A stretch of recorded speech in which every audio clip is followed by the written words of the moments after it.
Assalamualaikum warahmatullahi wabarakatuh. Kembali lagi bersama saya Setio Prayogo di channel S Prayogo. Hari ini saya lagi bersama sahabat-sahabat saya melanjutkan aktivitas kami kemarin. Yang kemarin kita sudah cek lokasi untuk kita tanami nilam. Dan hari ini kita lagi persiapan lahan dengan aktivitas melakukan proses penyemprotan karena lahan kami ini sangat rimbun rumputnya, sehingga sebelum kita melakukan proses penanaman maka kita pastikan untuk persiapan lahan itu benar-benar siap, sehingga nanti pada saat melakukan proses penanaman kita tidak kejar-kejaran lagi dengan rumput yang hidup di sekitaran tanaman nilam kita nantinya gitu. Nah, baik, kita akan lihat bagaimana kondisi lahan yang kita sedang kerjakan untuk teman-teman saya yang sedang melakukan proses penyemprotan itu sendiri. Mari kita lihat. Ini adalah kondisi lahan kami yang rencananya akan kami tanami nilam ya. Jadi ini lahan bekas tanaman rica dan ada beberapa pohon kelapa yang masih belum tinggi, sehingga kalau misalnya akan ditanami nilam ini tidak akan mengganggu proses pertumbuhan dari tanaman nilam kita gitu. Nah, ini kita bisa lihat ini adalah lahan bekas menanam cabai keriting dan sudah selesai proses penanaman dan pemanenan, sehingga nanti ini akan kita bersihkan secara total, dan ketika sudah bersih maka kita akan lanjutkan lagi dengan menanami tanaman nilam itu sendiri. Nah, jadi kepada sahabat-sahabat petani nilam di seluruh Indonesia, ini lokasi adalah lokasi datar. Karena lokasi ini adalah lokasi persawahan, dan lokasi ini tepatnya ada di Tetelara yang lumayan jauh dengan pemukiman.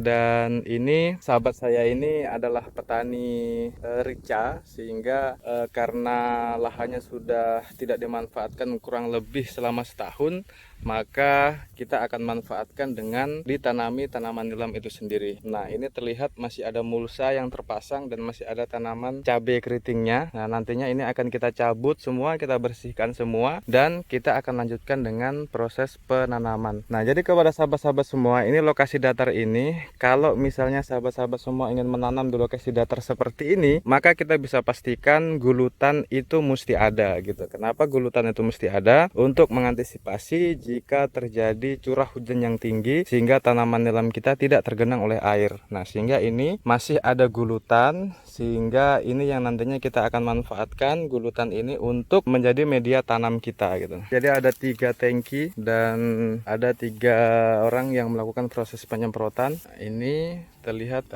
ini bedengan kita masih bisa dimanfaatkan untuk dijadikan media tanam kita. Ya, terlihat ini masih tinggi, dan kalau ditanami nilam maka ini nilam kita tidak akan tergenang air gitu. Dan kebetulan juga lokasinya ini itu lebih tinggi dibanding dengan wilayah persawahan di sebelahnya. Nah, sehingga ini sangat tepat kalau akan menjadi media tanam kita untuk ditanami nilam itu sendiri gitu. Nah, jadi mudah-mudahan ini menjadi langkah awal yang baik untuk kita dalam melakukan proses penanaman tanaman nilam itu sendiri. Nah, jadi kepada sahabat-sahabat semua, kalau misalnya kita dalam melakukan proses penanaman nilam, maka yang terpenting itu adalah media tanam. Kenapa sangat penting? Karena dipastikan jangan sampai media tanam kita itu tanahnya tanah tandus. Nah, sehingga kita mesti memikirkan baik-baik lahan kita ini masih ada kandungan nutrisi atau kandungan pupuk organik yang ada di media tanam kita. Nah, kebetulan ini bekas ditanami rica, sehingga tentu ini masih ada tersisa kandungan pupuk organiknya yang ada di media tanam ini. Nah, mudah-mudahan nantinya ini bisa menjadi nutrisi cadangan kepada tanaman nilam kita yang akan kita tanam, sehingga dalam proses pemberian nutrisi lanjutannya nanti kita sudah tidak kalang kabut dalam memberikan nutrisi kepada tanaman kita gitu. Nah, ini lokasinya sendiri ini berada di Tetelara, dan ya alhamdulillah sangat nyaman di sini karena anginnya juga sepoi-sepoi, kemudian untuk jaraknya juga tidak terlalu jauh dengan pemukiman. ya. Jauh sih, tapi kalau kita sudah sering kemari sudah tidak terlalu jauh gitu, sehingga masih bisa terjangkau dengan motor kita. Dan ini ya lumayan bagus, lumayan baik lah media tanam kita ini, sehingga mudah-mudahan ini membawa keuntungan lebih bagi kita semua gitu. Karena ini sahabat saya yang kita ajak untuk menanam nilam ini adalah petani rica atau petani sayur, sehingga tentu punya pengalaman lebih terhadap bagaimana cara merawat tanaman itu sendiri gitu. Nah, mudah-mudahan ini menjadi langkah baik buat kita, dan saya mohon doanya kepada sahabat-sahabat semua, mudah-mudahan kita profit dalam menanam nilam kali ini. Baik, kepada sahabat-sahabat semua, terima kasih.